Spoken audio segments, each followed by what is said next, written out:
Hello hi नमस्कार, आप सुन रहे हैं जागरण पॉडकास्ट का खबरनामा स्पेशल और मेरा नाम है शताक्षी सिंह। आज तारीख है 29 दिसंबर की और दिन है शुक्रवार का। साल 2023 भारत के लिए बेहद ऐतिहासिक रहा। इस साल भारत ने ऐसी कई उपलब्धियां हासिल की जो इतिहास के पन्नों में दर्ज हो गईं। सफल चंद्रयान मिशन, G20 की अध्यक्षता और आदित्य L1 मिशन ने भारत को विश्व स्तर पर एक अलग पहचान दिलाई।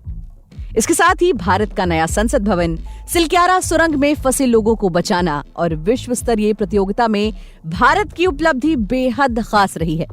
हालांकि साल भर में देश के सामने कई बड़ी चुनौतियां भी आईं। तो आज के इस खास एपिसोड में हम साल भर भारत में होने वाली अलग अलग घटनाओं पर नजर डालेंगे जिसने इस साल को यादगार बनाया है।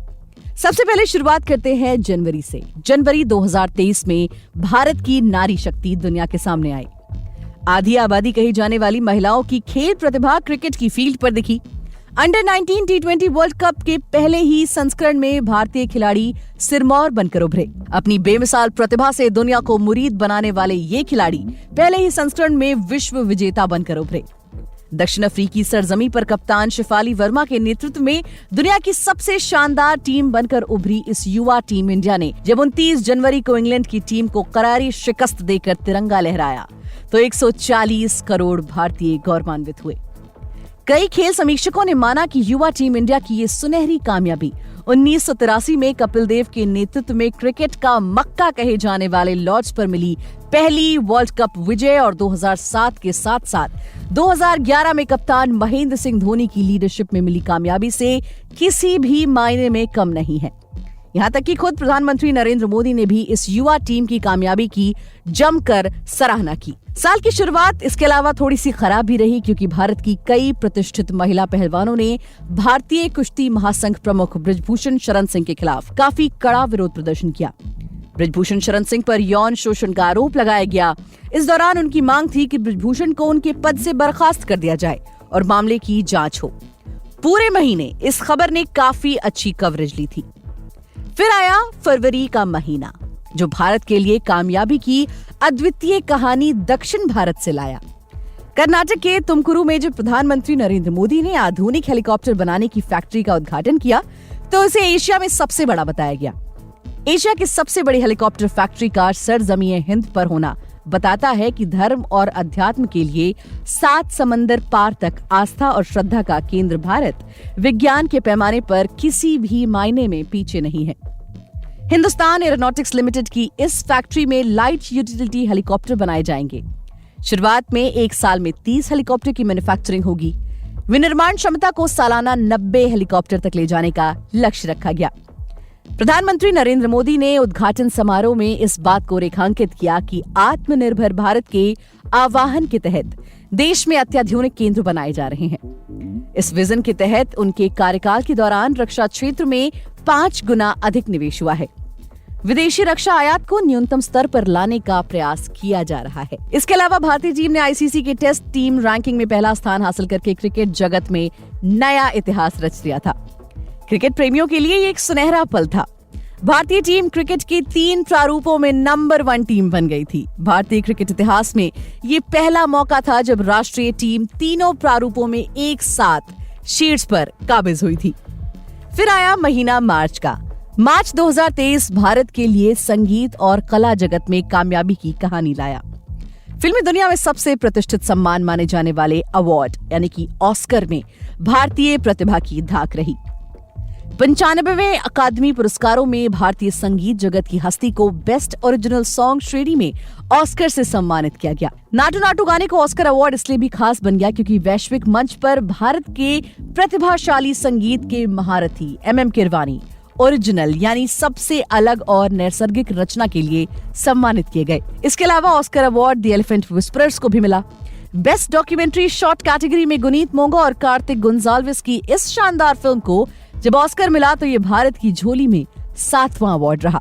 इससे पहले भानु अथैया, सत्यजीत रे, रसूल पुकुट्टी और AR रहमान को ऑस्कर से नवाजा जा चुका है। इसके अलावा मार्च का महीना राजनीतिक हलचल से भी भरा था। दरअसल पूर्वोत्तर राज्य के चुनाव और राहुल गांधी के लोकसभा से अयोग्य घोषित होने की खबर ने काफी सुर्खियां बटोरी। मार्च में ही कांग्रेस पार्टी को बड़ा झटका लगा था। दरअसल उसी महीने राहुल गांधी को सूरत अदालत द्वारा मानहानि मामले में दोषी ठहराए जाने के बाद लोकसभा से अयोग्य घोषित कर दिया गया था। उसके बाद आया अप्रैल का महीना। भारतीय सेना में महिला अधिकारियों की भूमिका के मामले में ये महीना ऐतिहासिक रहा। आधी आबादी की क्षमता को पहचानने और उसके सही इस्तेमाल के दृष्टिकोण से सेना ने महिला अधिकारियों को आर्टिलरी रेजिमेंट में शामिल किए जाने का ऐलान साल 2023 की शुरुआत में ही कर दिया था। सेना की घोषणा के मुताबिक हर बैच की 10% से अधिक महिला अधिकारी आर्टिलरी रेजिमेंट में शामिल होंगी, जिसकी शुरुआत अप्रैल के महीने से ही हुई। सेना प्रमुख जनरल मनोज पांडे ने सेना के इस ऐतिहासिक कदम की घोषणा जनवरी में की थी। सरकार ने इस प्रस्ताव को मार्च में मंजूरी दी थी। विदेश नीति के मामले में भी भारत को इस साल उल्लेखनीय कामयाबी मिली। पहली बार भारत, ईरान और आर्मेनिया के बीच त्रिपक्षीय बैठक का आयोजन हुआ। 20 अप्रैल 2023 को आर्मेनिया के येरेवन में हुई इस बैठक में भाग लेने वाले देशों के बीच कनेक्टिविटी, संस्कृति और व्यापार बढ़ाने जैसे अलग अलग और अहम पहलुओं पर मंथन हुआ। इसके अलावा अप्रैल में भारत ने एक नया रिकॉर्ड भी अपने नाम किया। दरअसल भारत ने जनसंख्या के मामले में चीन को पछाड़ दिया और दुनिया की सबसे अधिक आबादी वाला देश बन गया। संयुक्त राष्ट्र के अनुमान के अनुसार भारत की जनसंख्या अगले 3 दशकों तक बढ़ने की उम्मीद है। हालांकि उसके बाद धीरे धीरे इसमें गिरावट भी आने लगी। इतना ही नहीं, उसके बाद अप्रैल के मध्य में ही गैंगस्टर से नेता बने अतीक अहमद और उसके भाई अशरफ की सरेआम गोली मारकर हत्या कर दी गई थी, जिस खबर ने काफी सुर्खियां बटोरी। हर तरफ हलचल मच गई थी। दरअसल मीडिया के सामने लाइव ही दोनों की गोली मारकर हत्या कर दी गई थी। हालांकि मौके से ही आरोपियों को गिरफ्तार कर लिया गया था। इसके बाद अप्रैल में कट्टरपंथी खालिस्तानी समर्थक वारिस पंजाब डे के प्रमुख अमृतपाल को भी 1 महीने तक लगातार पीछा करने के बाद गिरफ्तार कर लिया गया था। पुलिस ने कड़ी मशक्कत के बाद अपने इस मिशन में कामयाबी हासिल की थी। फिलहाल अमृतपाल को जेल में कैद रखा गया है। उसके बाद आया मई का महीना। मई का महीना देश के लिए काफी चुनौतीपूर्ण रहा। दरअसल इसकी शुरुआत ही एक ऐसी झड़प से हुई जिसे सुलझाने के लिए हर एक लेवल पर प्रयास किया गया था।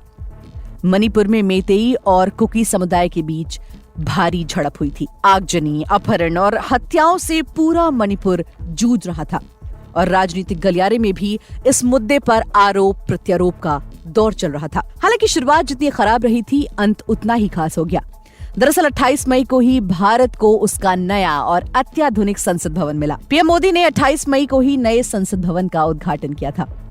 971 करोड़ रुपए की लागत से बना ये भवन लोकसभा में 888 सांसदों और राज्यसभा में 300 सांसदों को समायोजित कर सकता है। उसके बाद आया जून का महीना। देश के लिए जून की शुरुआत बहुत दर्दनाक रही थी। आप सभी को याद होगा 2 जून को ओडिशा में चेन्नई की ओर से जाने वाली कोरोमंडल एक्सप्रेस और एसएमवीटी बेंगलुरु हावड़ा एक्सप्रेस और एक मालगाड़ी की भीषण टक्कर हो गई थी, जिसमें सैकड़ों लोगों ने अपनी जान गंवा दी थी। खबर आई थी कि इस हादसे में लगभग 300 लोग मारे गए थे और लगभग 850 लोग घायल हो गए थे।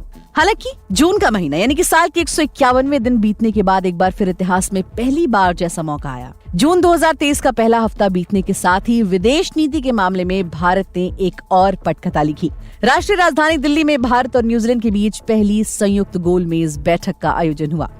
दोनों देशों के बीच द्विपक्षीय व्यापार के लिहाज से इस बैठक को खुद सरकार ने भी काफी अहम बताया। भारत और न्यूजीलैंड की साझेदारी में बड़ी क्षमता होने की बात को स्वीकार करते हुए दोनों देश तालमेल बढ़ाने पर सहमत हुए।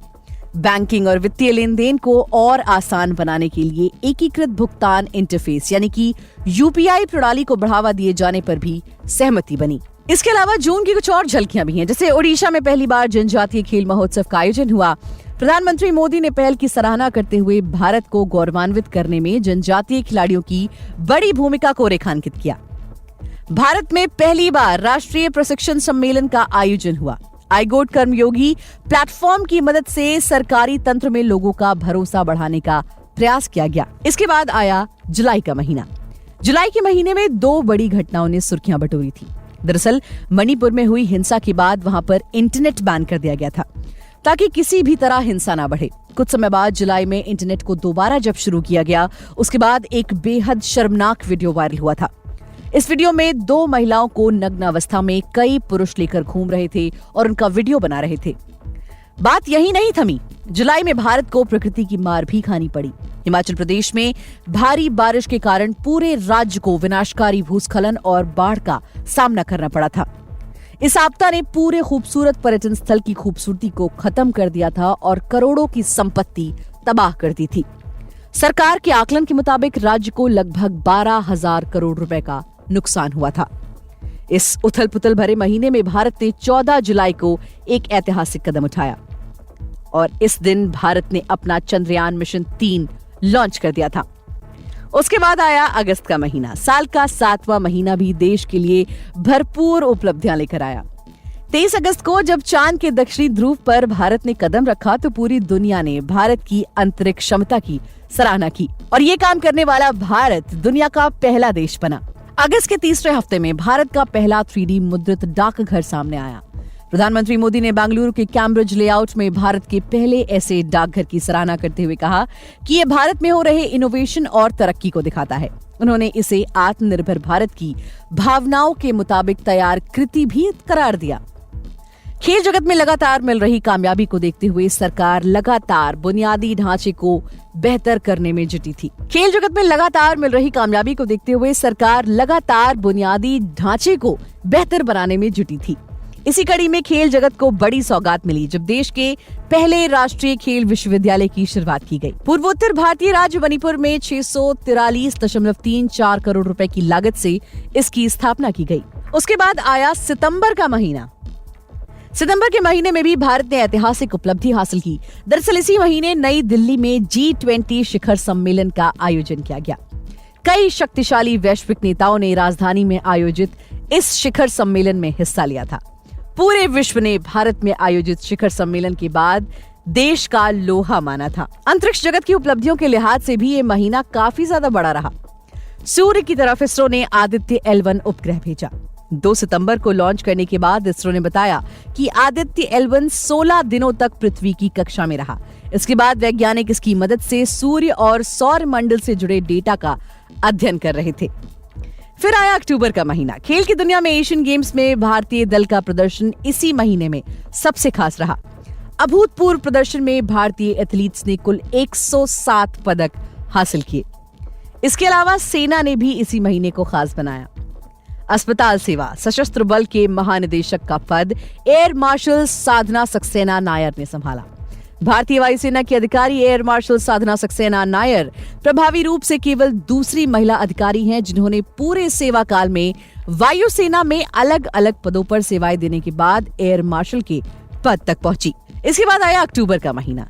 G20 की सफलता के बाद भारत में P20 समिट का आयोजन 13 से 14 अक्टूबर को किया गया। इस कार्यक्रम का आयोजन दिल्ली के द्वारका के India international convention and expo centre में किया गया। P20 शिखर सम्मेलन में G20 देशों के संसद अध्यक्ष और सभापतियों ने हिस्सा लिया था। इस समिट में 25 देशों के प्रिजाइडिंग ऑफिसर और G20 सदस्य देशों के 10 डिप्टी स्पीकर शामिल हुए थे। चीन में आयोजित एशियन गेम्स में भी भारत ने 100 मेडल का आंकड़ा छूकर एक और इतिहास रच दिया। भारत ने हांगझोउ 2023 में 28 स्वर्ण, 38 रजत और 41 कांस्य समेत कुल 107 पदक जीते। इसी महीने सुप्रीम कोर्ट ने एक अहम फैसला सुनाया था और सर्वसम्मति से समलैंगिक विवाह को मान्यता देने से इनकार कर दिया था। हालांकि इस फैसले को काफी शांतिपूर्ण ढंग से अपनाया भी गया था। फिर आया नवंबर का महीना। नवंबर का महीना कई पहलुओं में काफी अहम रहा। दरअसल जब पूरा देश दिवाली का त्योहार मना रहा था तो उस दौरान उत्तराखंड में सिलक्यारा सुरंग ढह जाने से 41 मजदूर उसी में फंस गए और एक एक कर सांसों के लिए लड़ने लगे थे। दरअसल एक प्रोजेक्ट पर काम कर रहे ये 41 मजदूर रोजाना की तरह अपने काम पर गए थे, लेकिन दुर्भाग्यवश टनल का रास्ते पर पहाड़ धंसने से सभी 41 मजदूर उसी के अंदर फंस गए। क्रिकेट प्रेमियों के लिए ये महीना थोड़ा सा दुख भरा रहा। दरअसल वर्ल्ड कप सीरीज में भारत ने काफी सफलता हासिल की और 14 नवंबर को ऑस्ट्रेलिया के खिलाफ फाइनल खेला। हालांकि उस शाम देश के लगभग 1.4 अरब लोगों का दिल टूट गया। 40 रातों तक अजय की तरह आगे बढ़ने के बाद 41वीं रात को भारत को ऑस्ट्रेलिया के खिलाफ करारी हार का सामना करना पड़ा था। फिर आया दिसंबर का महीना। दिसंबर की शुरुआत राजनीतिक मायने से काफी महत्वपूर्ण रही। दरअसल 3 दिसंबर को मध्य प्रदेश, राजस्थान, छत्तीसगढ़, तेलंगाना और मिजोरम के चुनावी परिणाम सामने आए थे, जहां 3 राज्यों में भाजपा को भारी बहुमत से जीत हासिल हुई थी। वहीं तेलंगाना में कांग्रेस और मिजोरम में जेडीपीएम पार्टी ने भारी बहुमत से जीत हासिल की थी। उसके बाद सुप्रीम कोर्ट ने 11 दिसंबर 2023 को एक अहम फैसला सुनाते हुए कहा कि आर्टिकल 370 एक अस्थायी व्यवस्था थी, जिसे हटाए जाने का फैसला पूरी तरह से संवैधानिक है। कोर्ट ने केंद्र सरकार से कहा कि जम्मू कश्मीर को राज्य का दर्जा जल्द दिया जाना चाहिए। फिर मध्य दिसंबर में संसद भवन हमले के सालगिरह पर एक और बड़ी घटना को अंजाम दिया गया। दरअसल लोकसभा में शीतकालीन सत्र के दौरान कुछ लोग अंदर कूद गए और कैन से पीले रंग का धुआं छोड़ दिया। हालांकि थोड़ी ही देर में सांसदों ने उन पर काबू पा लिया, जिसके बाद आरोपी सत्ता विरोधी नारे लगाने लगे थे। फिलहाल इस मामले पर दिल्ली पुलिस और स्पेशल सेल बारीकी से जांच में जुटी हुई है। इसके अलावा दिसंबर में इतिहास के पहले खेलो इंडिया पैरा गेम्स का आयोजन भी किया गया। नई दिल्ली में 10 दिसंबर से 17 दिसंबर तक खेलो इंडिया पैरा गेम्स में 32 राज्यों और केंद्र शासित प्रदेशों के 1350 से अधिक पैरा एथलीट का शरीक होना देश में खेल पर बढ़ते फोकस को साफ दिखाता है। तो दोस्तों, हम पहुंचे हैं इस एपिसोड के अंत पर। साल 2023 भारत के लिए बहुत ऐतिहासिक रहा। भारत ने ढेर सारी उपलब्धियां हासिल की। मुझे उम्मीद है कि आप इस साल को अच्छे से विदा कर रहे होंगे, नए साल का बेसब्री से इंतजार कर रहे होंगे। तो आप सभी को नए साल की ढेर सारी शुभकामनाएं। नए साल में कुछ अच्छा सा रेजोल्यूशन लीजिए और अपनी जिंदगी बदलने के लिए एक कदम आगे बढ़ाइए। हमें दीजिए इजाजत, मिलेंगे आपसे अगले एपिसोड में। तब तक के लिए अपना बहुत ख्याल रखिए और सुनते रहिए जागरण पॉडकास्ट का खबरनामा।